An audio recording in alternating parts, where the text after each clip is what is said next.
Unjuk rasa mahasiswa Unimal Lok Sumawe di depan kampus Pascasarjana Universitas Maliku Saleh Lok Sumawe di Desa Lancang Garam, Kecamatan Banda Sakti, Kota Lok Sumawe berlangsung ricuh. Dari semula hanya aksi saling dorong, berubah menjadi saling pukul antara penjaga keamanan kampus atau Satpam dengan para mahasiswa. Hal itu terjadi karena para mahasiswa mendesak untuk bertemu rektor, tetapi dihalangi oleh Satpam kampus.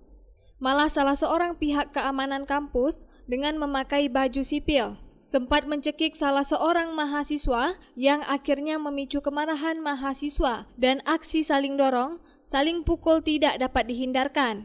Pasca aksi saling pukul dan mahasiswa dicekik, Dimas mengaku dirinya sebagai security yang ditugaskan di kampus Lancang Garam. Berikut pernyataan dirinya di depan para mahasiswa. Oke, ini kan lagi ramai, lagi siang, orang lagi semua lagi heboh.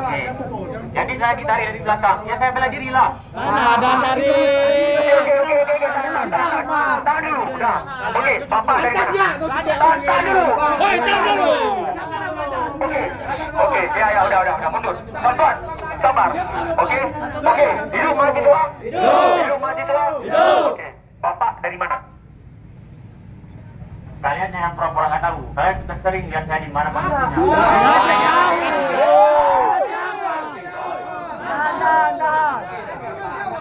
Apa perlu saya tunjukkan SK saya? Saya dari sini dari Unimal. Mana SK-nya? Mana SK-nya? Mana SK-nya, Pak? Saya dari Unimal. Mana SK-nya? Saya dari Unimal, anggota security. Jadi tugas saya sekarang di Lancang Garam. Jadi kenapa? Mana buktinya? Buktinya. Mana SK-nya? Mana SK-nya? Mana? Ada KTA, Pak. Teman-teman, kamu dong. Makanya kami dilempar sama orang tua kami kemarin untuk pandai, Pak. Kecil lagi, nggak kuliah Ada buktinya? Mana buktinya? Mana? Dari Lok Sumawe, Denny Muhtadi melaporkan untuk Puja TV Aceh.